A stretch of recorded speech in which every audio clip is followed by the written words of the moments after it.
त्रिस्तरीय पंचायत के नवनिर्वाचित जनपद पंचायत सदस्य एवं सरपंचों के अधिकारों का मूलभूत प्रशिक्षण कार्यक्रम 28 नवंबर से 30 नवंबर तक आयोजित किया गया। जनपद पंचायत कुरवाई की 75 पंचायतों के सरपंच एवं जनपद सदस्यों को यहां जनपद पंचायत कुरवाई के सभा कक्ष में प्रशिक्षण प्रदान किया गया।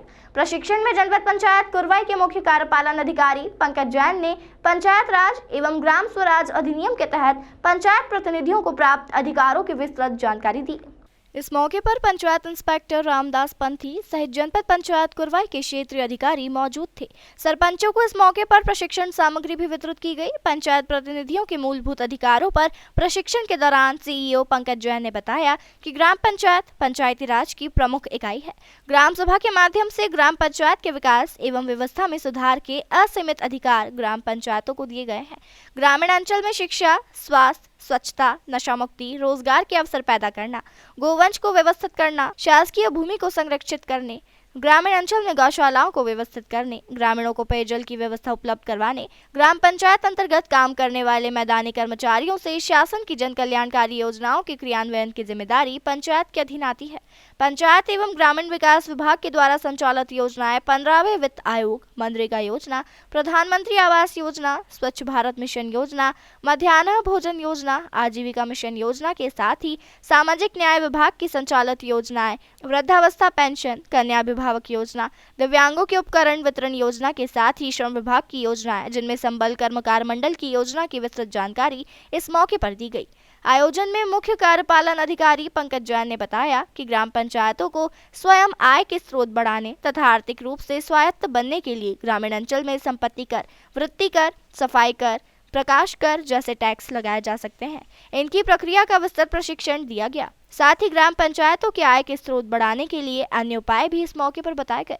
प्रशिक्षण शिविर में ग्राम पंचायतों के अंतर्गत संचालित होने वाली गौशालाओं को आर्थिक रूप से सक्षम बनाने के उपाय बताए गए। शिविर में मौजूद पंचायत प्रतिनिधियों ने उन्हें बताए गए मूलभूत अधिकारों तथा कर्तव्यों की जानकारी मिलने पर खुशी जाहिर की।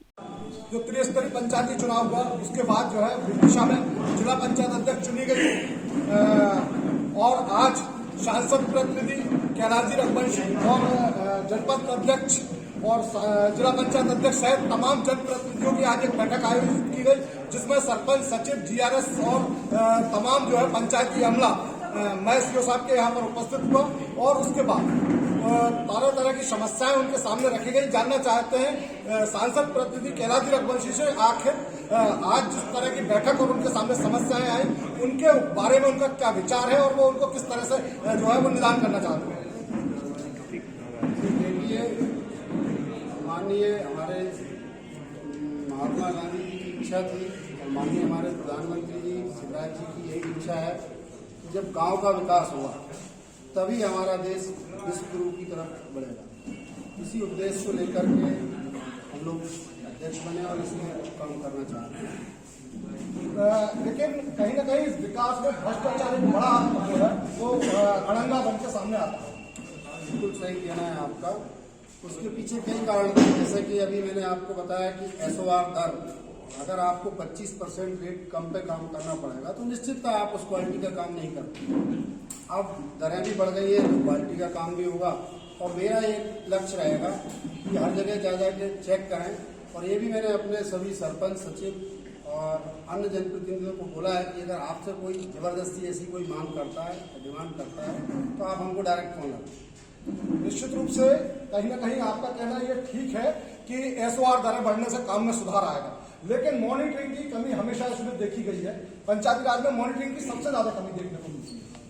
इस हेतु ही अभी मैंने ये प्लान किया है कि लगभग एक जनपद में 15 दिन में एक हम लोगों का लगेगा और वहाँ पर हम जनपद में बैठक करेंगे। हमारे विधायक भी आना चाहें, विधायक जी को साथ में रखेंगे, हमारे जनपद अध्यक्ष हैं वहाँ की और साथ में हमारे जिला पंचायत के सदस्य हैं। हम 11 बजे से लगभग 4 बजे तक का समय तय करेंगे। हर जनपद में 15 दिन तक आपकी इस बात को समझा जा सकता है, लेकिन इसमें कहीं ना कहीं जो बड़ा एक फॉल्ट सामने आ रहा है वो ये आ रहा है कि जब भी भ्रष्टाचार को लेकर, गुणवत्ता को लेकर जब भी कोई सवाल उठता है तो GRS और सचिव के ऊपर कार्रवाई की जाती है, लेकिन जो टेक्निकल अमला जिसकी ये मेन जवाबदारी बनती है उस टेक्निकल अमले की कि वो उसकी मॉनिटरिंग करे, उसको देखे और अगर वो गुणवत्ताहीन है तो उसको तोड़वाए, वही काम कराए, लेकिन ऐसा नहीं होता, ना उनके ऊपर कोई कार्रवाई। चिंता ना करें, मैं खुद इंजीनियर हूँ और मेरा 20-22 साल का अनुभव है। मैं बिल्कुल ये बात पहले भी कह चुका हूँ विदिशा में अपनी बैठक में। देश दुनिया की तमाम खबरों के लिए चैनल को लाइक, शेयर और सब्सक्राइब जरूर करें।